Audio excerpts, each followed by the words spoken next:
Alors aujourd'hui je voudrais te parler de 5 situations de harcèlement ou d'agression de rue que j'ai vécues dans ma vie de jeune fille et dans ma vie de jeune femme. Pourquoi je fais cette vidéo? Je dirais que je fais cette vidéo parce que en fait j'aimerais pouvoir parler à la jeune fille ou à la jeune femme que j'étais et lui donner des conseils pour l'aider à savoir comment faire en fait dans ces situations-là et comment réagir. Et ce que j'aimerais surtout, c'est pouvoir peut-être aider des jeunes filles ou des jeunes femmes qui soit ont vécu la même chose, soit ont vécu vivent ou vivront des choses similaires et peut-être leur donner des armes pour pouvoir se défendre et savoir comment réagir devant ces situations qui sont à la fois extrêmement banales et exceptionnelles. Banales parce qu'en fait, en tant que femme, et là je parle vraiment de mon expérience et de ce que j'ai vécu dans mes 33 ans de vie, en tant que femme, on est confronté à ce genre de situation tous les jours. Mais en même temps, c'est quelque chose d'assez exceptionnel parce que ces situations ne doivent pas pour autant être banalisées et être minimisées. Ces situations sont graves et il faut savoir comment réagir quand on y fait face. Quand j'étais au collège, je crois en troisième, pour pouvoir aller donc à l'école, je prenais tous les jours le bus du matin. Et en fait, dans mon bus, il y avait un garçon qui venait de mon quartier et qui apparemment était amoureux de moi.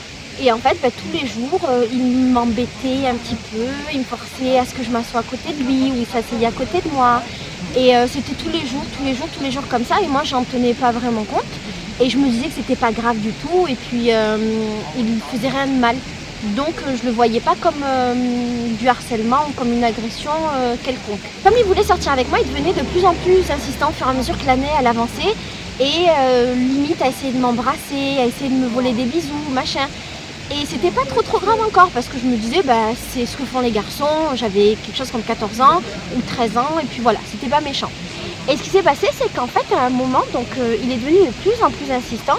Et il m'attrapait un peu dans les coins de mon quartier, puis me redisait qu'il voulait sortir avec moi et dans tous les cas, quoi qu'il arrive, je sortirais avec lui et que quoi qu'il arrive, ce serait mon petit copain, machin. Moi, je lui disais non et il m'expliquait que j'avais pas vraiment le choix, que ce serait comme ça. Et ma foi, je me défendais pas vraiment parce que je savais pas comment me défendre et que je me disais juste que ça arriverait pas. Et puis au fur et à mesure qu'il insiste, j'en venais même à me poser la question de mais pourquoi en fait je veux pas sortir avec lui? Est-ce que c'est pas moi qui suis une mauvaise personne? Est-ce que j'ai pas tort? Et est-ce que si je sortais avec lui finalement, ça allait pas mettre un terme à tout ça et qu'il allait peut-être arrêter de m'embêter, tu vois? Donc j'en étais arrivée à ce truc-là, à me remettre moi-même en question. Et en fait un jour il a été beaucoup trop loin parce que il est venu en bas de chez moi et il a glissé en fait sous la porte une lettre et c'était une lettre d'amour mais d'un jeune, tu vois, une lettre un peu fougueuse où il disait combien il m'aimait, combien il rêvait de m'embrasser, ce qu'il avait envie de faire avec moi qui était pas très catholique. Et en fait ma mère est tombée sur la lettre, elle a pété un câble parce que j'étais vachement jeune et du coup en fait elle est allée le voir et elle a traité de tous les noms. Bon j'avoue, elle a un peu abusé, elle a traité de tous les noms. Et ce qui s'est passé c'est que quelques semaines plus tard, moi entre temps j'avais plus de nouvelles de lui, il m'embêtait plus. Mais par contre quelques semaines plus tard ma mère s'est fait tirer dessus avec un pistolet à billes sur la lèvre et elle a maintenant une cicatrice et c'était ce jeune là qui pour se venger de ma mère lui a tiré dessus. Si je pouvais revenir en arrière et si je pouvais parler, tu vois, la jeune ado ou la jeune fille que j'étais à l'époque, je lui dirais qu'en fait, on n'a pas à être forcé de sortir avec un mec et que ce n'est pas normal qu'un mec nous harcèle comme ça et nous saoule pendant des mois et des mois et des mois pour arriver à ses fins. Et si jamais toi, t'es dans cette situation, je te conseille de ne pas céder et d'être vachement clair avec le mec sur ça parce que moi, je me rends compte que peut-être que comme j'ai pas été assez claire et que je lui ai pas dit directement les choses parce que j'étais jeune, que je savais pas, que j'étais peut-être impressionnée parce que voilà, c'était un mec de mon quartier, du coup il a continué en fait, tu vois. Donc voilà, si t'es dans cette situation, dis les choses. Et si tu vois que ça ne marche pas et que le mec il continue, surtout n'hésite pas à aller voir des adultes autour de toi, que ce soit un grand frère, une grande sœur, que ce soit des profs, tes parents, des amis, mais ne te laisse pas faire et ne cède pas pour avoir la tranquillité, c'est une énorme erreur. Quand j'avais 15 ans, j'allais beaucoup à la bibliothèque de mon quartier. Moi j'habitais dans une cité.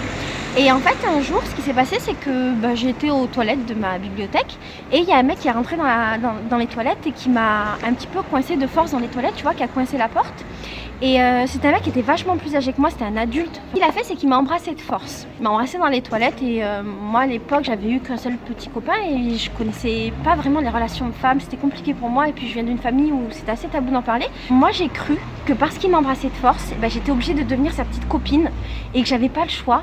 Et je me suis retrouvée dans ce truc coincé où je comprenais pas pourquoi il m'embrassait, je comprenais pas ce qu'il voulait, il était vachement plus âgé que moi. Je savais pas comment m'en défaire et je savais pas comment lui dire que moi j'avais pas envie d'être sa petite copine. Et en gros pendant des jours et des jours, je crois même des semaines, dans mon souvenir c'est un truc comme 2-3 mois, il venait me chercher en bas de chez moi, donc il me demandait de descendre. Et moi comme j'étais jeune et que je savais vraiment pas ce que je pouvais faire en fait, et ce que je devais faire face à un homme, je descendais et il m'amenait avec lui dans la forêt derrière ma cité. Et là-bas il m'embrassait, il me plottait un petit peu les tétés. Moi je savais pas comment lui dire que je voulais pas qu'il me touche, je voulais pas qu'il m'embrasse, que je voulais pas de lui tout simplement. Et en fait j'ai subi ça plein de fois, jusqu'au moment où lui il a disparu de ma vie et que ça s'est réglé.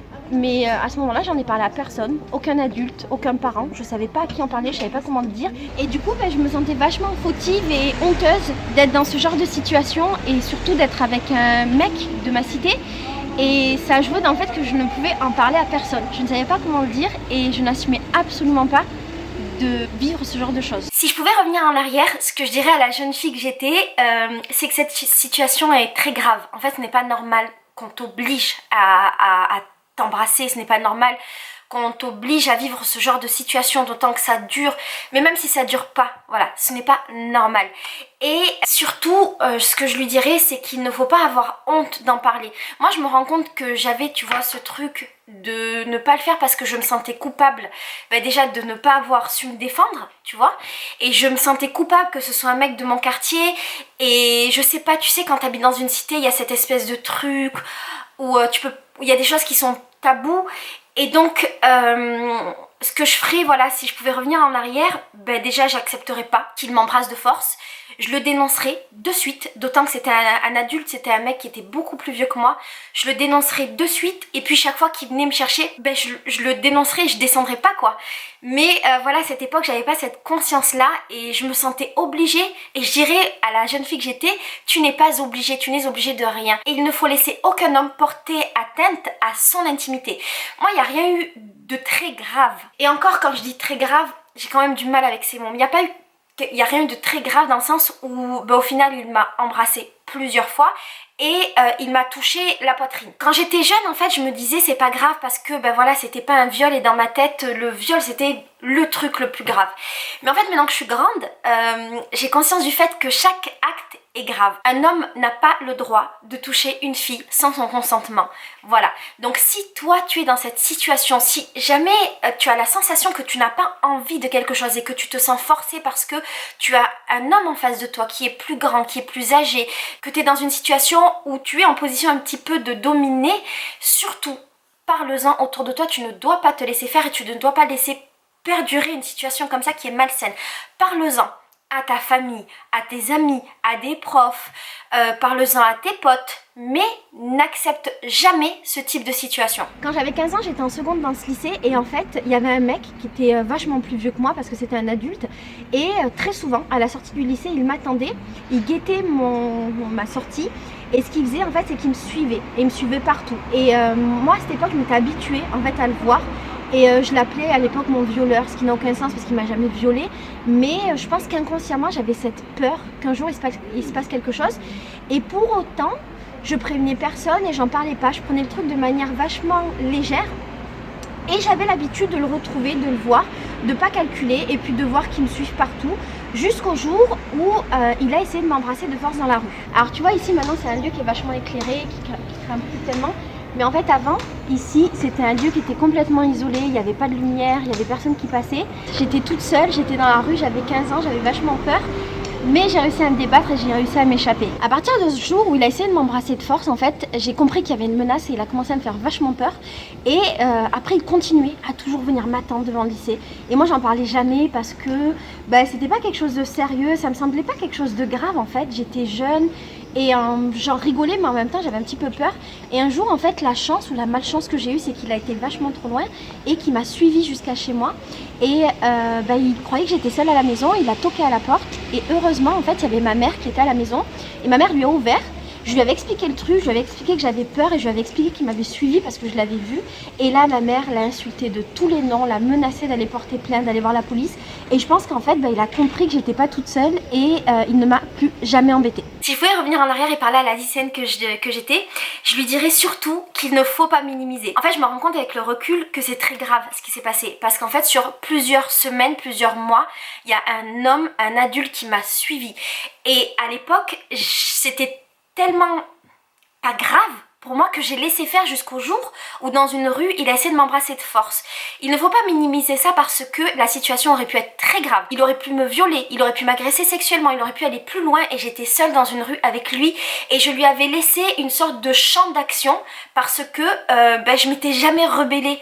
Et donc si je pouvais te donner un conseil et si jamais tu te retrouves dans ce genre de situation, c'est-à-dire qu'il y a quelqu'un qui t'harcèle de manière répétée, même s'il ne fait rien qui a l'air grave sur le coup, c'est un acte grave en lui-même que de te harceler, c'est un acte grave que de te suivre et il ne faut pas que tu banalises ça, il ne faut pas le minimiser. Ce que je te conseille de faire, c'est d'en parler, je le dis et je le redis, parle-en aux gens autour de toi et demande à ce qu'on vienne te chercher dans ton lieu, dans le lieu où cette personne elle peut être et montre que tu n'es pas seule. Je crois que ce genre de personne a confiance parce qu'en fait elle s'attaque à des personnes qui ont l'air seules, des personnes qui sont fragiles. Moi j'étais une gamine, j'étais avec mes copines mais après j'étais seule, ils voyaient bien que j'en parlais pas, ils voyaient bien que j'avais pas de copains, ils voyaient bien qu'il y avait personne qui venait me chercher à la sortie du lycée et que voilà je laissais cette situation en fait s'éterniser. Et je pense que si je lui avais montré qu'il y avait un rapport de force et que non tu vois, je pouvais me défendre et que je n'étais pas seule, simplement il aurait lâché l'affaire. J'aurais même pu, je pense, et j'aurais même dû demander à des gens autour de moi d'aller lui parler. Tu vois, d'aller lui dire qu'il ne devait pas se comporter comme ça. Et même s'il avait continué d'aller plus loin et d'aller porter plainte. Parce que se faire suivre et se faire harceler, ce n'est pas un acte anodin. Et c'est un acte qui peut avoir des conséquences très graves. Quand j'avais 20 ans, je travaillais dans une foire. C'était la foire internationale de Marseille. Et en fait, là-bas, mon travail, c'était de vendre des ballons gonflés à l'hélium. Et en fait, à cette période, il y avait un garçon qui travaillait avec moi. Je le voyais tous les jours. Et en fait, il me draguait tout le temps. Et moi, j'étais un petit peu prétentieuse. J'étais genre la jolie fille qui calcule pas. Alors, quand le mec me parlait, je répondais pas. Ou des fois, je répondais mal. Et voilà, je m'en foutais un petit peu de ce qu'il me disait. Et en fait, au fur et à mesure que les jours avançaient, il devenait de plus en plus insistant.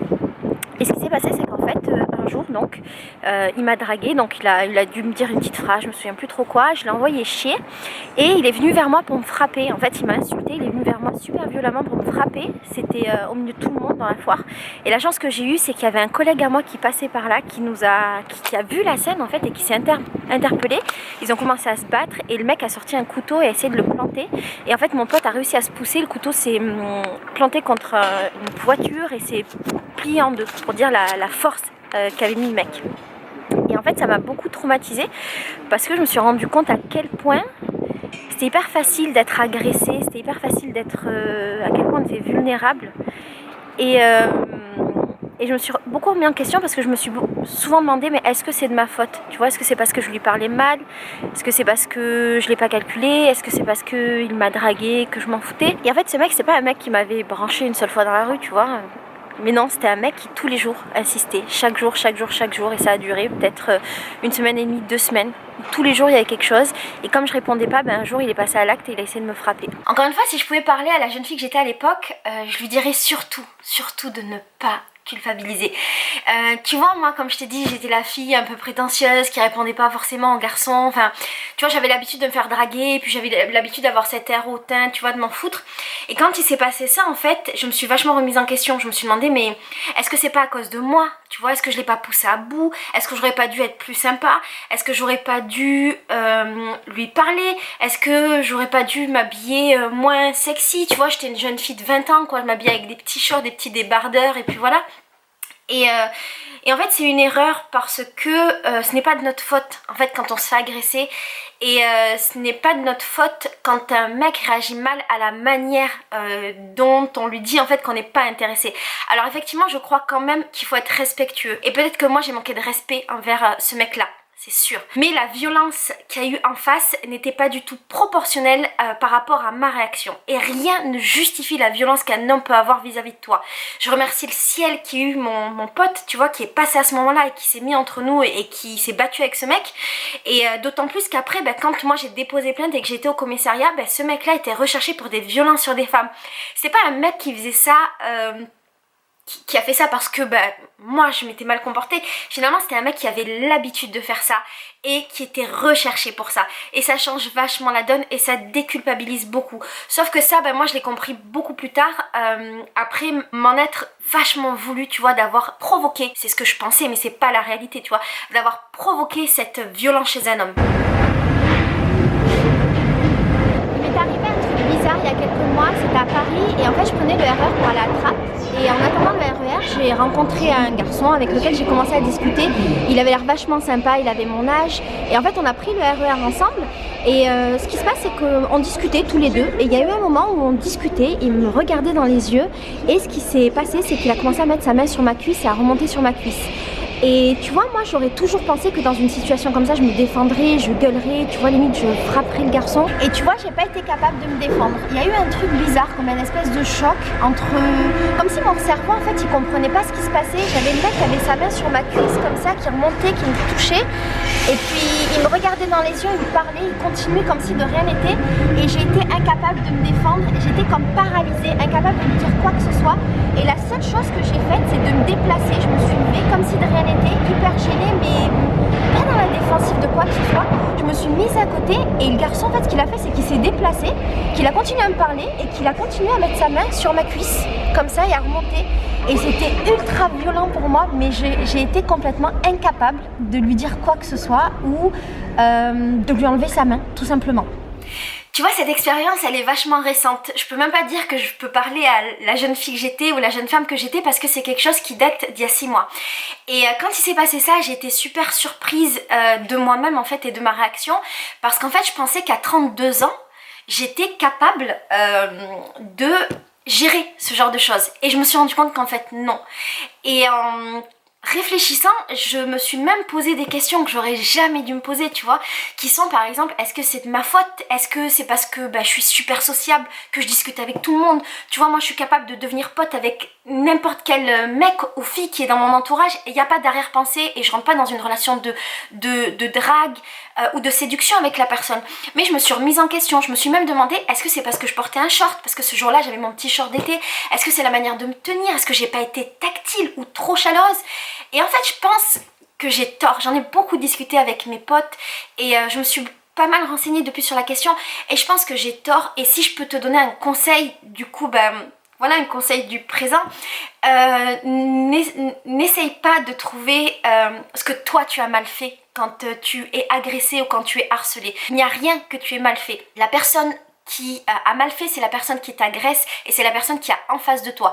Tu peux être chaleureuse, tu peux être habillée de manière légère, tu peux discuter avec tout le monde, tu peux être sympathique avec les mecs autour de toi. Ce n'est pas une autorisation pour qu'ils portent atteinte à ton intégrité. Ce n'est pas une autorisation pour qu'ils puissent te toucher. Ce que j'ai appris aussi avec cette dernière expérience, c'est le phénomène de sidération. En fait, je ne connaissais pas ça. Tu sais, moi j'ai bugué, j'avais vraiment ce truc où mon cerveau ne comprenait pas comment ce mec pouvait continuer à me parler comme si de rien n'était et en même temps toucher ma cuisse et en même temps me regarder et en même temps moi je voyais la scène et je comprenais pas et j'ai bloqué.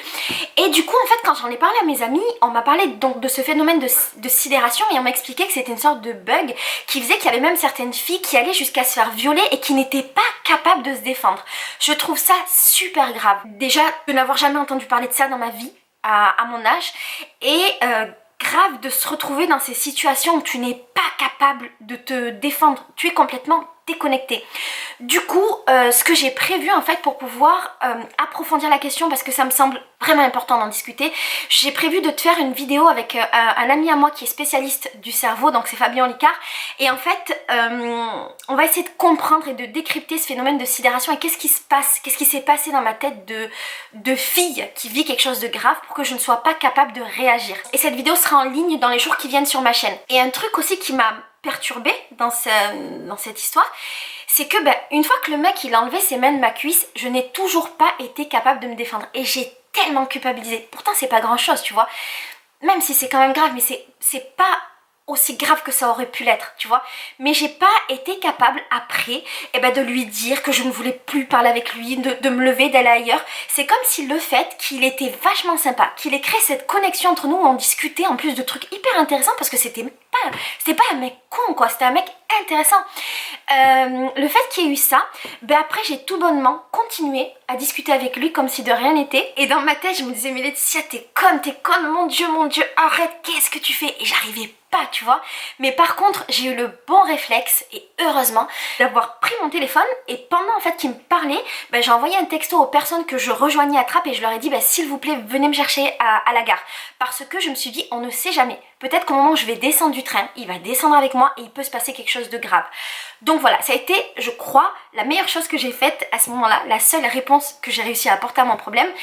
Et ce serait le conseil en fait que je te donnerais si jamais il t'arrivait ce genre de choses. Préviens les gens autour de toi et fais en sorte qu'il y ait quelqu'un pour t'accueillir ou quelqu'un pour venir. Et en fait, si tu n'as personne pour venir t'aider à ce moment-là, il existe une solution. Il y a une application dont je te mettrai le lien du site internet en barre d'infos. Il y a une application qui s'appelle AppL, et cette application fait qu'avec une seule touche, tu peux demander à l'aide et un message est envoyé à tes amis, tes contacts, des contacts d'urgence qui seront là pour t'aider. Et c'est une application qui a été mise en place pour les femmes et pour aider les femmes qui se sentiraient dans une situation de danger. Donc si tu as des doutes, si tu as peur, n'hésite surtout pas à utiliser ce genre de méthode. Et pour toutes les expériences qu'on a vues toi et moi, surtout parle-en autour de toi, quoi qu'il t'arrive, même si tu as l'impression que c'est pas grand chose, peut-être que toi tu crois mais en réalité c'est grave, parle-en à ton entourage, ta famille, tes amis, ton père, ta grande sœur, des potes, tes professeurs d'école, tous les gens autour de toi qui pourraient t'apporter une aide psychologique, morale et surtout physique. Ce qui est important pour moi de t'expliquer dans cette vidéo, et c'est aussi la raison pour laquelle je le fais, c'est que voilà, il m'est arrivé plein de situations dans lesquelles tu as vu, je me suis fait agresser ou je me suis faite harceler. Malgré tout, je ne considère pas que tous les hommes sont des agresseurs et que tous les hommes sont des harceleurs. C'est pour ça que je te disais que je considère que tout ça, ce sont des situations qui sont à la fois banales et à la fois exceptionnelles. Tous les hommes ne sont pas malveillants. Finalement, je suis juste tombée sur des cons. Et c'est pas une majorité du tout. La majorité des hommes que j'ai rencontrés dans ma vie, que ce soit dans la rue, que ce soit dans des cafés, que ce soit dans des métros, dans des trains, tous les lieux de vie où on peut rencontrer des personnes, la grande majorité des hommes étaient des hommes bienveillants et des hommes gentils. Quand je te dis ça, je pense par exemple à la vidéo de Marion Seclin qui est sortie il y a quelques temps. Et en fait, quand j'ai vu cette vidéo, j'ai eu un espèce de sentiment bizarre. Parce qu'en fait, tu vois, j'écoutais la vidéo et je comprenais la souffrance de cette personne, je comprenais ce qu'elle voulait dire, mais en même temps, au regard de ce que j'avais vécu, de ma propre expérience, qui encore une fois est quelque chose d'assez commun, et il n'y a rien d'exceptionnel ou d'hyper grave dans mon vécu, mais malgré tout, j'avais la sensation que cette vidéo minimisait complètement ce que moi j'avais vécu et ce que moi j'avais ressenti. Ce qui m'a gênée dans cette vidéo, c'est qu'en fait était mis au même plan et au même niveau finalement des actions qui étaient isolées, qui étaient représentées par de la drague ou une interaction homme-femme dans la rue avec du harcèlement ou des agressions. Et donc ça voulait dire que finalement c'était un peu la même chose que d'être agressée et de recevoir un compliment. Et pour le coup, encore une fois, moi j'ai eu la sensation qu'en fait c'était pas si grave que ça et qu'on minimisait beaucoup ce que j'avais vécu et ce que les femmes vivaient au quotidien. Pour moi, et là ça n'engage que moi, un compliment dans la rue ou un échange avec un mec dans la rue, ce n'est pas du harcèlement. À mes yeux, du harcèlement, c'est une action répétée dans le but de te nuire. Une agression, c'est une action dans le but de te nuire. Me complimenter ou échanger avec moi, ce n'est pas une action dans le but de me nuire. Et c'est pour ça, en fait, que j'ai la sensation d'une minimisation de ce que j'ai pu vivre ou de ce que j'ai pu ressentir dans ces situations. J'ai vécu 5 cas d'agression ou de harcèlement que je t'ai montré, mais en fait j'en ai vécu énormément d'autres. Et c'était pas important finalement que je te les raconte toutes. Ce que je voulais t'expliquer, c'est que malgré ça, moi j'apprécie toujours qu'un garçon vienne me faire un compliment dans la rue, même si je suis mariée. J'apprécie toujours l'échange que je peux avoir avec les personnes du sexe opposé dans la rue. J'apprécie le fait de rencontrer des gens, de pouvoir parler, de pouvoir me faire des potes. Et j'estime avoir la capacité de comprendre quand je suis dans une situation où il y a un échange malveillant ou un échange bienveillant. Que ce soit avec un garçon qui veut juste être mon pote, que ce soit avec un mec qui me drague, ou même que ce soit avec un dragueur habituel. J'arrive à faire la part des choses. Ceci étant, j'ai entièrement conscience aussi que pour certaines personnes, pour certaines filles, ce n'est pas évident et que peut-être elles ont un passé tellement fort que ce passé-là ressort et qu'elles sont sur la défensive ou qu'elles ont peur. Et je n'essaye pas de minimiser ce qu'elles ont vécu elles et la manière dont elles ont digéré en fait ce qu'elles ont vécu. Je veux juste apporter une autre façon de voir la chose tout en n'essayant pas de l'imposer comme une vérité. Là, tout ce dont je te parle, c'est juste la manière dont moi j'ai réagi et c'est juste des conseils que je voudrais donner à ma petite sœur par exemple, tu vois, mais ce n'est pas une vérité. Et surtout, j'ai conscience du fait que je ne suis pas biaisée par des expériences négatives que j'aurais vécues et qui fait que je verrai toutes mes relations et mes interactions avec les hommes dans la rue par ce prisme-là de l'expérience négative. Une dernière chose que je voudrais te dire et qui me semble très important, c'est s'il te plaît, quoi qu'il t'arrive dans la vie, ne te pose pas la question de qu'est-ce que tu as mal fait. Je le répète parce que ça me semble tellement important, tu n'es pas fautive. Tu as le droit de t'habiller comme tu veux, tu as le droit de parler avec des mecs, tu as le droit de sympathiser, tu as le droit de rigoler, tu as le droit d'être tactile, d'être chaleureuse. Si tu te fais agresser, si tu te fais harceler, ce n'est pas de ta faute. C'est de la faute de la personne qui est en face qui se comporte mal. Et si tu t'es fait emmerder, ce n'est pas parce que tous les hommes sont des connards harceleurs, des méchants mecs malveillants, c'est simplement parce que tu es tombé sur un con et que cette personne-là est malveillante. Si jamais tu veux approfondir sur le sujet, mon pote Raj de la chaîne Autodisciple a sorti une vidéo également aujourd'hui. Je t'invite fortement à aller la voir, je te mets le lien à la fin là. Je te mets le lien ici.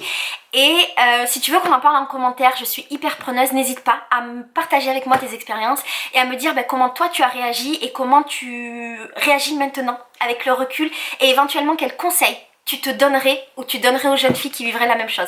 Voilà, je te fais des énormes bisous, je t'envoie beaucoup d'amour et je te dis à bientôt. Bisous.